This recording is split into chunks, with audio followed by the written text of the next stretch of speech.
Brains are all feeling very tired because you've been working hard today. Have you challenged yourself today? I want your hands up then.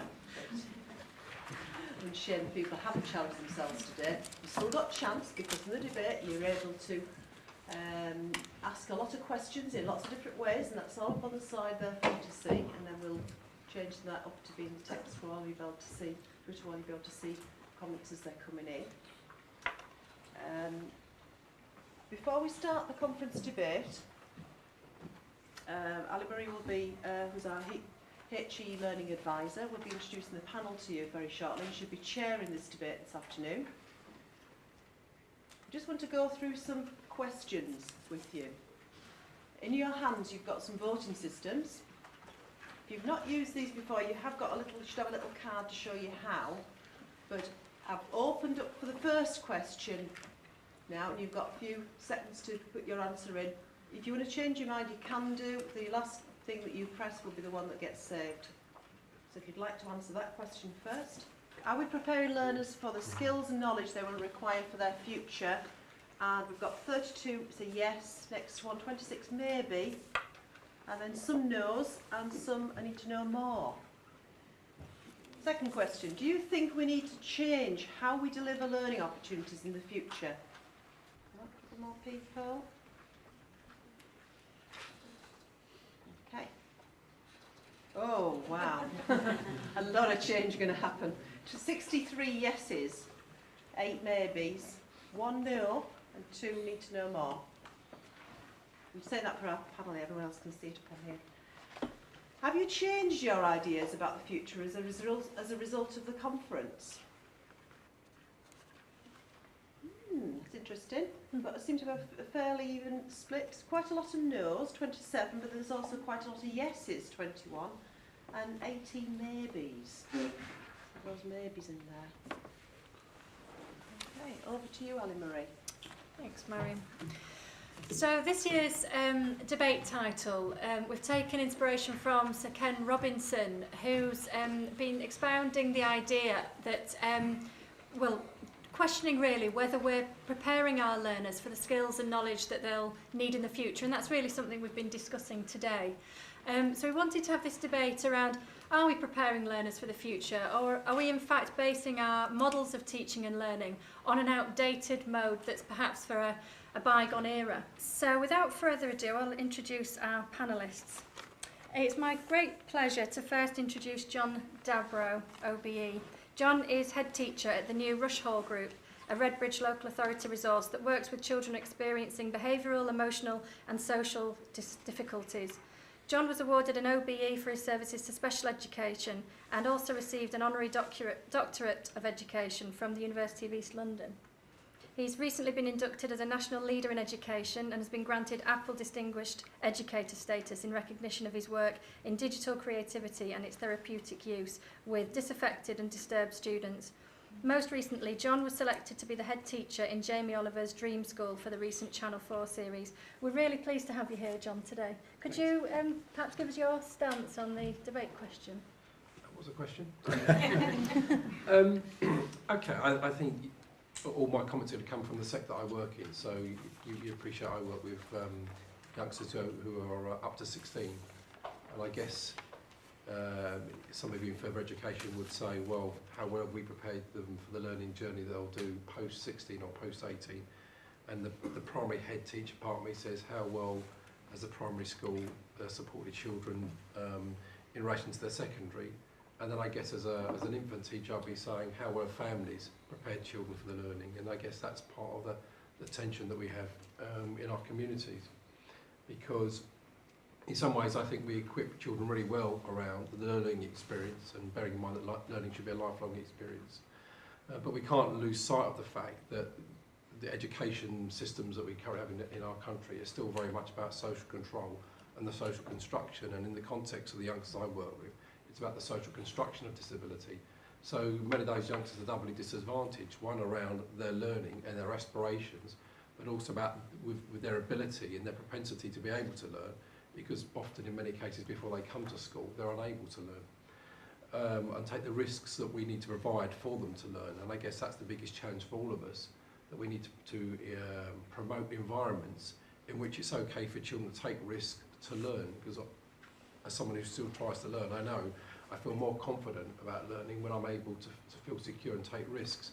So the challenge for us, despite all the technology, and it's great, you know, having all this wonderful technology, and we should embrace it, and youngsters will embrace it in ways that we haven't thought of, and that's I guess the learning point for them is, although I'm a very firm advocate of that, I still would want to say to us around promoting children's learning and preparing them for the future, the best things in our life will be the quality of the relationships we have with the people in our lives and around our lives. And that's really what we should be preparing people for in the future. How can they use their personal potential for the maximum benefits of our community, be it using technology or not using technology? And the challenge for us, I think, is to mediate the learning environments with technology where we've got it, but also that human experiential factor of the joy of learning. So I'm not sure if that's a lead-in or not, but that's a very interesting position. Thank you very much. Next it's Paul Hollins, who's the director of the JISC CETIS, which is the JISC Centre for Educational Technology and Interoperability Standards. JISC. Sorry, guys. I think I have to obfuscate everything. And this provides innovation support to the HE and FE sectors. Paul's also the director of the Institute for Educational Cybernetics at the University of Bolton. He's a governor of the Forest Special Needs School and governor and vice chair of the Hull College Group. So, thank you very much. Yeah, and he's a bit of an imposter. That's how I normally describe myself, and I certainly feel that in the present company. I'm always mindful about my own educational experience, and I fall into the trap of many politicians in believing that what served me well will serve others well, and certainly I think the present government's quite guilty of that, and unfortunately we can't all go to Eton and can't all join the Bullingdon Club, but there we go. I've got a bit of an issue with the question we've got, preparing learners for the future. Well, I actually like what Kerry Facer has been arguing, and that is we don't need to think about future-proofing our schools and our colleges, but think about building futures and what contribution our students, be they in school, be they in FE colleges or university, can make to society. When we look at the metrics that have been applied, as agreeing with John, we have essentially a system that is based around a Victorian set of values of control, which are outdated and are outmoded. And we need to challenge those systems. How we challenge them is a big question that we're not going to answer in 30 minutes. Ken Robinson talks about the way we stifle creativity within the school system, and I have a lot of sympathy for that perspective. I think that we have huge issues in our teacher training. When you look at the educational theory element of postgraduate certificates in education, it's a very small part. 20 years ago, it's a huge part. I think we've largely deprofessionalised teaching to that of a craft, which is a huge issue. I'd like to see more autonomy provided to teachers and in the FE sector and in the university sector, and perhaps think about deconstructing the national curriculum to be only part of what we teach in schools, and perhaps think about local issues and how we might contribute to our society, and see our schools and our colleges as hubs for the community. I could go on, there's a lot more, but I think... Oh, well, thank you very much. That's a good introduction. So next we've got Sam Curl, who I'm pleased to introduce. He's going to be our student panellist today. Sam works in the hairdressing department at the Grimsby Institute for Further and Higher Education, but is also studying on their hairdressing level 2 course. And I understand that on that course the students are using iPads with alongside the sort of traditional classroom teaching to use as sort of extra support, aren't you? So you've sort of got experience of... Yeah. Okay, so to that debate question, I would say that within my course we are being prepared for the future with the technology and the knowledge and what have you. We work within an industry-based salon with paying clients, abiding by rules and salon regulations, using the iPads for technology within theory and a practical based, and I do believe that maybe this technology will be used within the future, and what have you. It's a natural progression with the clients also. They have an interactive view with them and able to use them, and they're used for multiple resources. So yeah, I do think that we are being prepared. Thank you very much. Thank you.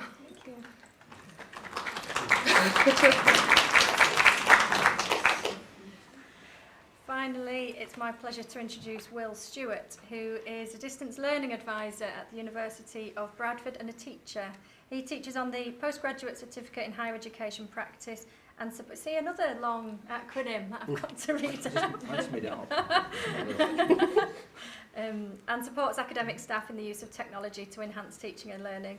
He's also involved in the design and delivery of distance learning courses which are taught entirely online using a range of social and collaborative technologies. Previously, he worked with the National Learning Network team at Bector, promoting the use of open online learning resources to the FE and ACL sectors. He's also an associate lecturer with the Open University. So, do you want to give your And I'm also stamp? a student as well, by the way. So Sam French. and I, we're all students Yeah, I here. think he's learning all the wrong I words. think, yes. Yeah, okay. Next year's on my mentor's year for me because next year I'm 30 years a teacher. Can you believe it? I started teaching in 1982, and where the hell has it gone? 30 years down the line, here I am. And since the start of my teaching career, it's always been the same problem for me, in the sense that back in '82, the system that I was working in just wasn't suitable for the kids I was teaching. It was already out of date in 1982. I was teaching in a sixth form college, I was teaching A levels, I was teaching CSCs, GCS, no, O levels. I think I even started with O levels. And all those subjects, and I've gone through the whole system, and I've taught the degree course. I teach at Bradford University now, and right back then, I knew the system was wrong. It wasn't right for the students I was teaching, and it never has been right as far as I'm concerned. I don't often disagree with Ken Robinson, but I do disagree with that first part of his statement that you can't predict the future. I think you can.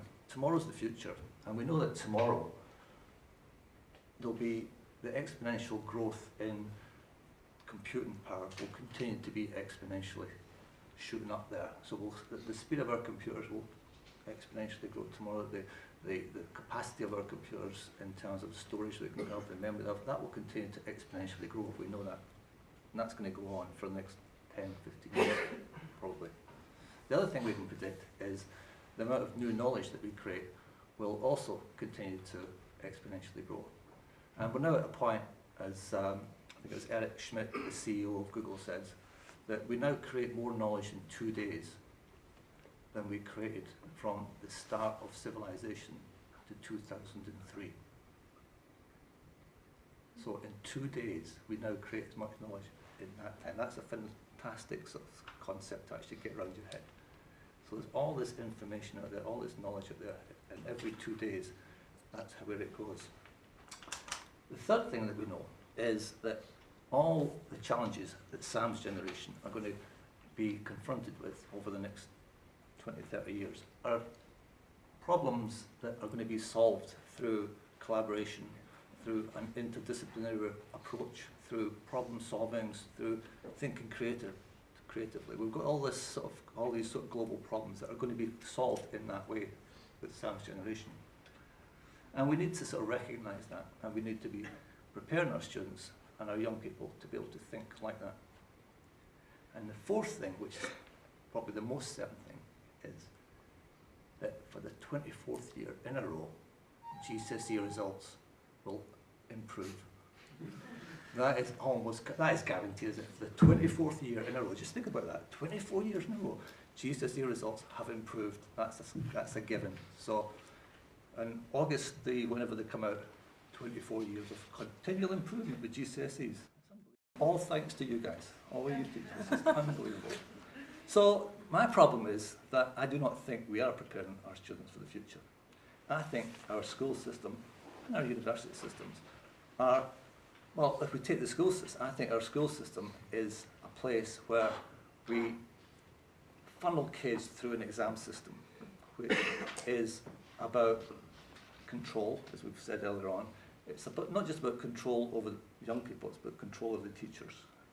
And as Paul says, giving power back to the teachers that was taken away from you during the Thatcher years when you were deprofessionalised as teachers would be a step in the right direction. So I agree with Paul that we need to re-professionalise the teaching profession and give you back the power that it takes to, you know full well that the kids in front of you, you're the best person to judge what they've learned.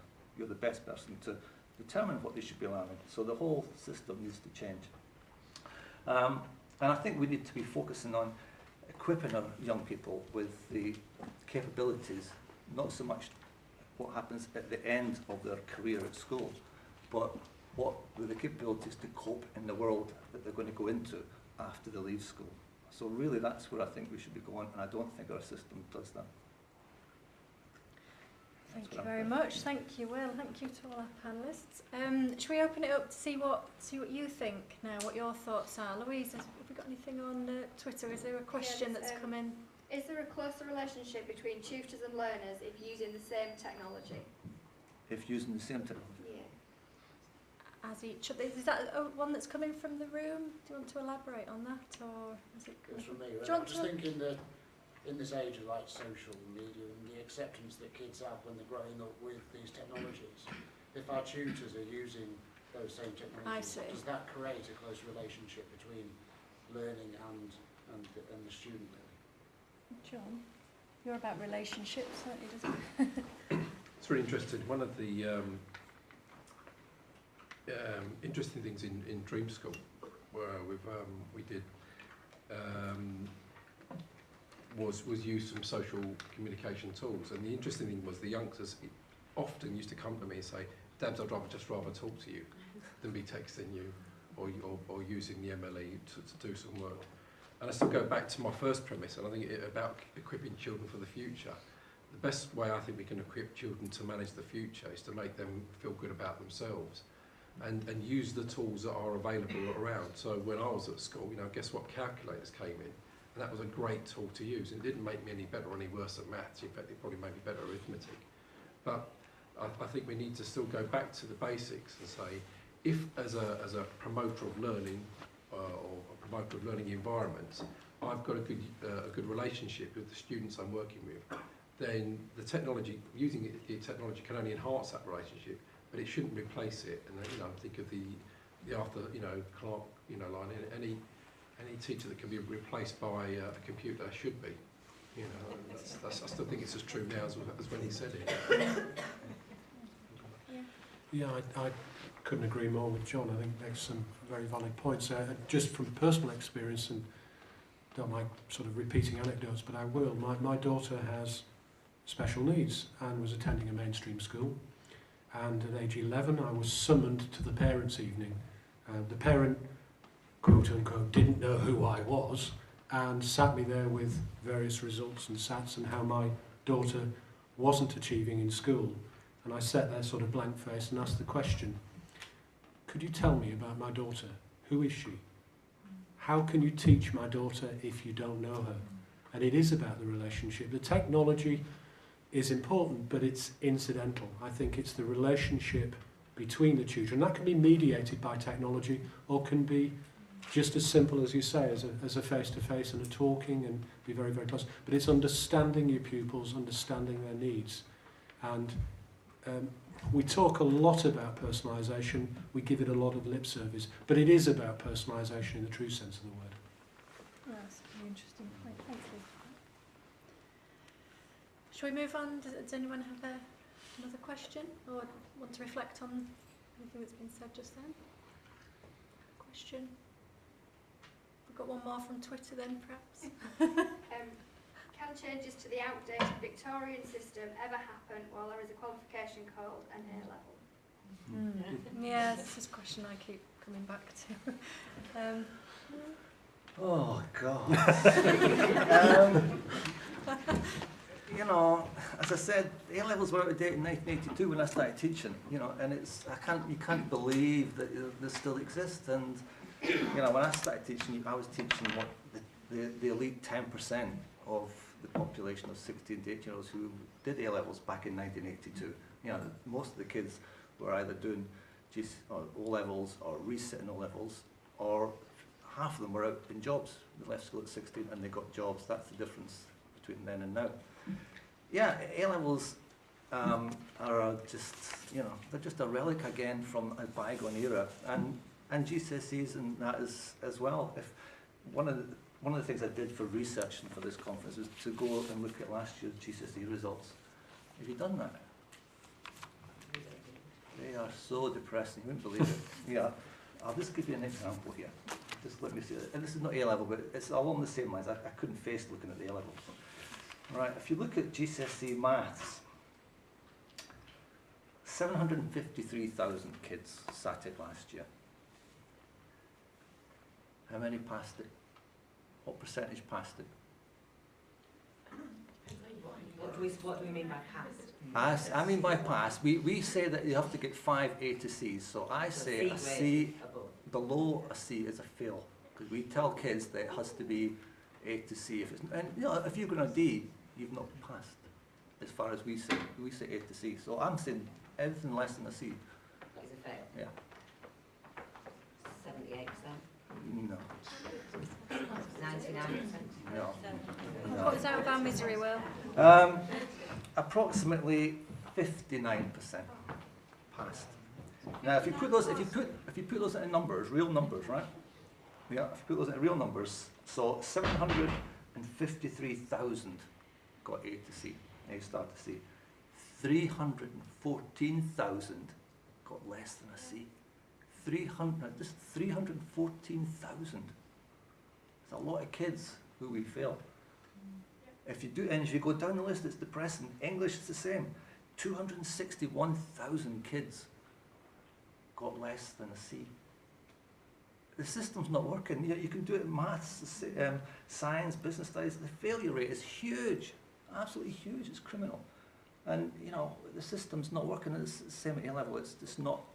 It's past. How can we have a civilized society when this number of kids are failed in a system? This is our education system. And it's incredible. It's just unbelievable. So go and look at these figures for yourself if you don't believe me. They're there. Is a person in the room that asked that question, John? Yeah, I mean, where I was coming from was at the age of 16, I very nearly did the GMBQ, which I was assured at the time was going to carry the same value as going and doing A-levels. Now that died relatively rapidly in educational terms. Since then, we've had the national diplomas, which came in, which again, theoretically, are supposed to carry an equal value to A-levels in some respect.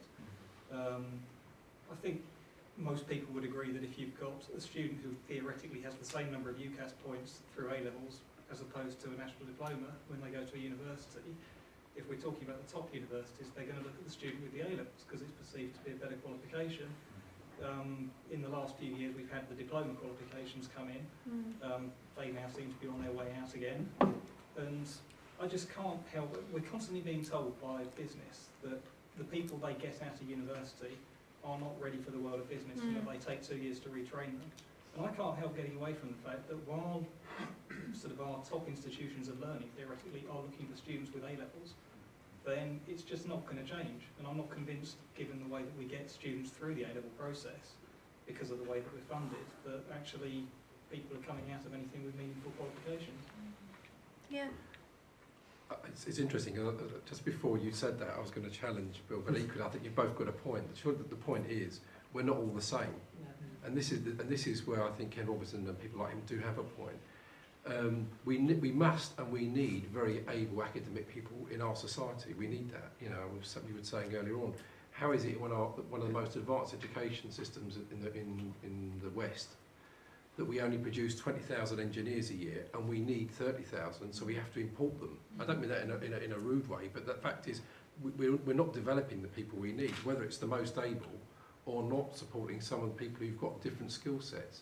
So I think the issue is not whether A-levels are good or bad, because they work to find one sort of process. But actually, shouldn't it be that we should devise systems of assessment that base our competency and our abilities in whatever areas they are, so that if you are going, if your skills are more within technical skills, that's as important as academic skills. But the problem is, within our society, we don't view it that way. We actually still go down a certain road that says, if you go to university, well, then you've got a better life chance. In some way you have, but equally, the part of London I'm in, there are more unemployed graduates than there are employed graduates. So the really question we need to grasp is, in the future, when there's going to be plenty of work but not enough jobs, what will we be doing to equip our young people around that future? Because that's, to me, the big issue. And with you, we do need to change our GCSE system. We do, because a D is not a fail. A D means you just couldn't do the exam. That's not Exactly. fail. Well, that's So it does need it to is, change. well, that's how it's perceived. I know. I agree with you. Yeah. Yeah, I agree with Where, you. how do we do that? Where do we go when we're governed by? I think what Will means is not a fail, but it's because employers are asking A to C, or because universities are asking A to C. It's therefore you're cutting out that if you're sending a message to people to say if you get less than a C, we don't want to know, sort of thing. I think that's. But then I'd take that right back to when I was at primary school. Then the new thing at the time was non-competitive sports days. We live in a society that doesn't allow failure. Then I consider that failure is a really important part of the learning process. Can I just come back, because I don't want us to get hung up here on the experience of education up to 16, because we all talk about lifelong learning. I describe myself as an imposter, and I recall my 3B physics report from 1960, 70, whenever it was. Paul is more the apprentice to the court jester than a student of physics. He has talent, uses it in a very odd way, and will not achieve in life, which has served to motivate me for the rest of my life. But up until the age of 16, I was a failure in school. It was only in higher education, postgrad and doctoral studies, that actually the skills that I had were recognised. We are different. We all have different values. I didn't fit within the system. Sorry. No, it's great. I just want to get the comments from more people. Is another question? I think when Will first brought up about the 24 years in a row that the GCSE results were improved, I did automatically think, but still a high percentage are still failing based on those systems. And some discussions that I've been having in my Twitter world recently have been around tutors saying that when students fail, they also feel failures as teachers. And yet when students succeed, they say, oh, well done, you've been such a good student, it's all down to you, well done. So what is it about teachers that they feel failures as well? And maybe linked a little bit, we've talked on the people on the panel have talked about professionalism, and I felt in sort of very different ways as well. And as teachers, as learners also. So people are thinking and reflecting on these things, but maybe not getting recognition for the things that teachers are actually doing. So is your question sort of, what is it about teachers that makes them feel a failure if the student fails? Or Okay, maybe there wasn't a question there. So if I have a question then, maybe my question would be... It's an interesting point to make. I'm just wondering what question to put. Well, I guess there's a couple, yeah. One is about how teachers feel when their students fail or succeed, however you want to define that. And then also for themselves, teachers as learners, how do they feel their success or failure around their own learning needs? As a teacher, you would never fail any of your students, would you? If you were in charge, you would have known that student for, let's say, the entire academic year, and within that first week, you would have known that student's potential, and you would have worked with that student to make sure they achieved at the end of that academic year, wouldn't you? You would do as a professional teacher, whether it was a recognised qualification or not. Yeah, exactly. That's what I mean. But as a teacher, a professional teacher, you would have ensured that that student achieved. If that was given, that power was given to you, that student would have achieved and gone on to build on that achievement perhaps in the second year. But because we're in this system where the assessment is designed for certification and it's designed for league tables and it's not designed for learning, then that's the situation we get. This is why we get all these failures, because the system's designed for putting kids into categories and grading them against each other and allowing us to create these ridiculous league tables that tell us absolutely nothing about learning. and stop us from learning, and stop students from learning, and end up turning out students that are not equipped to deal with the future, because we've been focusing on for all those years and getting them through these exams. Your A-level exam is the classic example. For 2 years you focus on getting them to pass that exam. You know. Can I just agree with what I've heard there? Yeah. I come from a primary background and I left primary school because of the introduction of SATs, and it sucked out the creativity. The relationship you mentioned, John, I totally agree with. You've got to get onto the student's wavelength. You've got to invest a little bit of yourself in them. The SATs took that out away from us. We had to teach to targets. Then we're conditioned to think that we're a failure if they're a failure. And it's an insidious cycle. And we need to be brave enough to break that and say we are professionals. This is how I think it should be done. I'd just make a point that assessing learning is really hard. Assessing it effectively is really hard. I keep coming up against this argument on exam system and how authentic are they as an assessment of learning. I don't know, and I don't have an answer. And actually, this is where I think governments have a real challenge. I was quite interested that government recently appointed Alison Wolfe to look at skills development, particularly within the FE colleges, the Wolfe report. And yet I think back to Wolfe's book, Does Education Really Matter?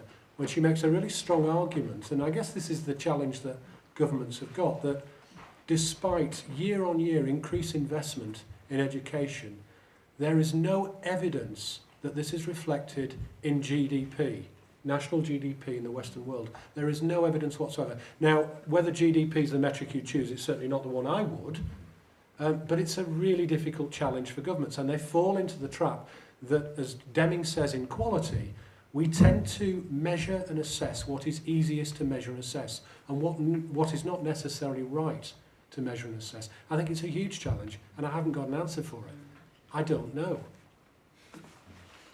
Thanks very much. Have we got any more questions around sort of are we preparing learners for the skills and knowledge of the future? Because I think there's some... Sorry. Go on, I just saw you first.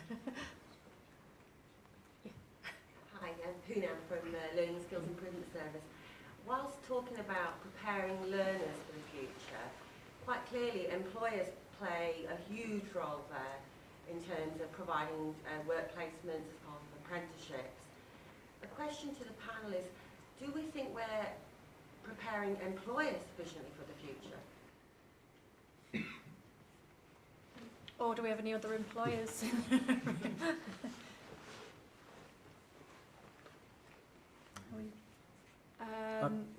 Shall we, since this is about the learners, shall we perhaps just keep it to the learners, unless there's somebody that wants to respond? Well, I was going to respond and say, well, I'm not sure that's our role, to prepare employers. I do think employers have got a critical role in preparing and contributing to society, and I think it's a sad loss that historically we had a very strong apprentice system that was employer-led in this country, which seems to have disappeared.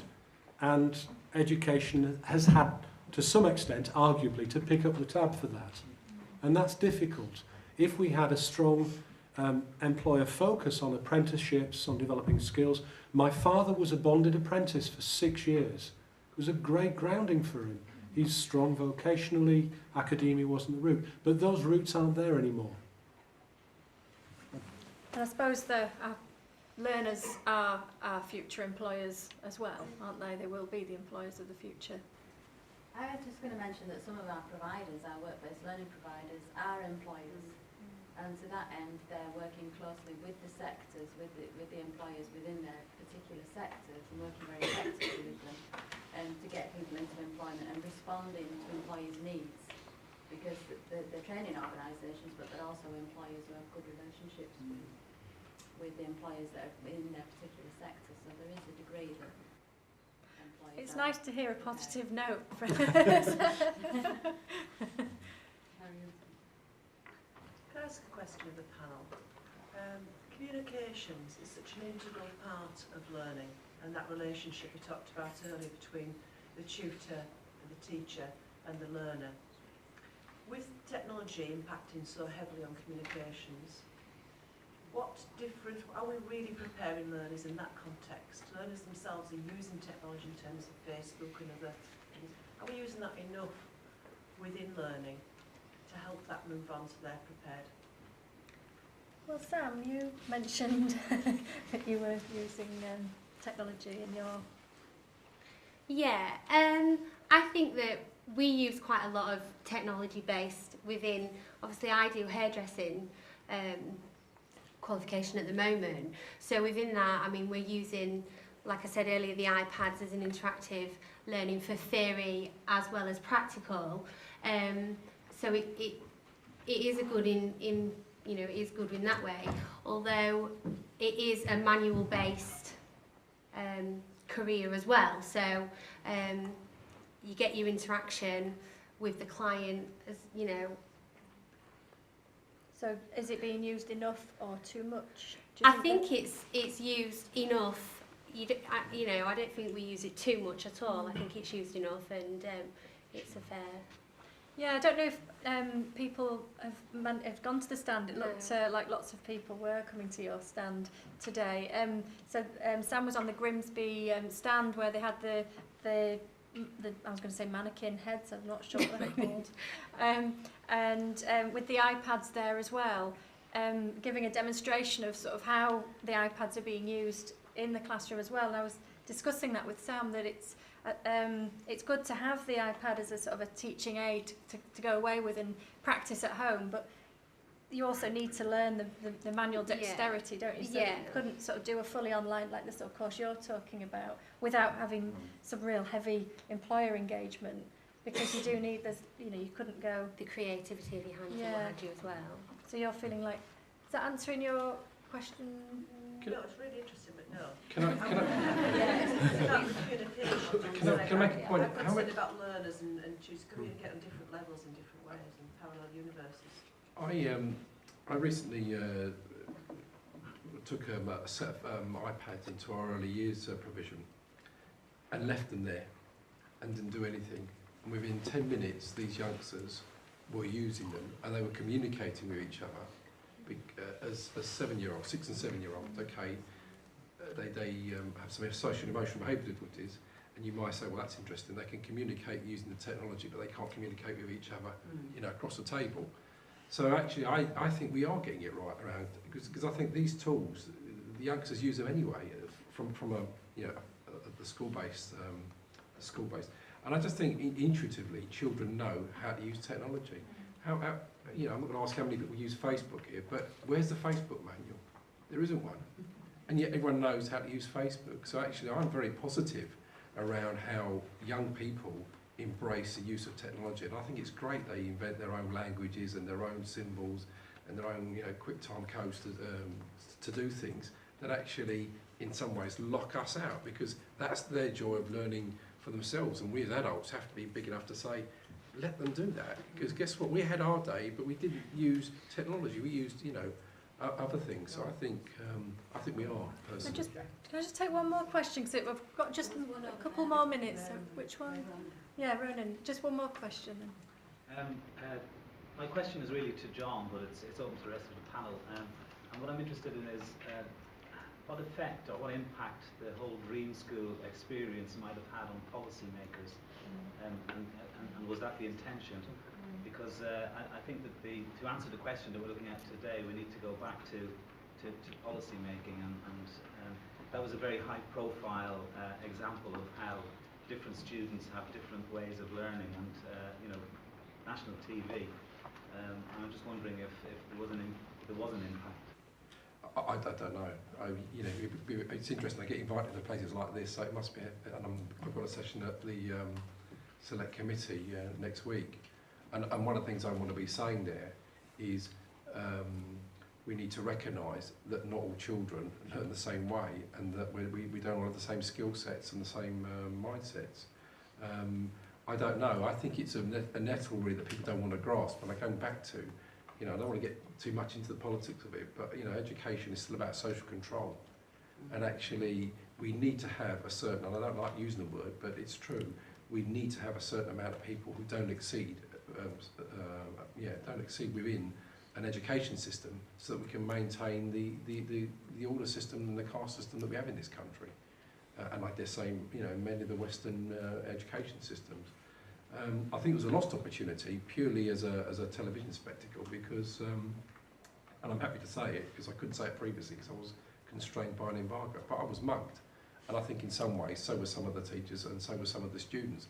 The good news is the students, I don't think, were disadvantaged. I think they came out of it with scholarships and did well. And I think it caused a debate, but actually I'm more concerned that it played into that, Daily Mail demonisation of young people, rather than, guess what, there is a place for Latin in the curriculum, and I never thought I'd ever say that, but it promotes thinking skills, and why shouldn't, for children who need it or who can benefit from it, why shouldn't we do it? Why shouldn't we do history for children who want to do it? But I still say that it's got to be in the basis of, when it comes back to the communication thing, it's got to be about competency-based curriculums rather than this narrow sector. And I think, unfortunately, all the more so today, because of today's announcements around, raising the floor level, which we should do. You don't want to lower standards, do you? But equally, we need to recognise that we're not hitting the spot with lots of youngsters, and that's why they are disempowered and disenfranchised from our society. So we're not preparing them. Really interesting and thought-provoking session. Thank you very much to all the panellists, and thank you to you for your comments. I'm sorry that's all that we've got time for today, but I'm glad we've had a chance to sort of air some of these thoughts and have a go at sort of answering some of those questions.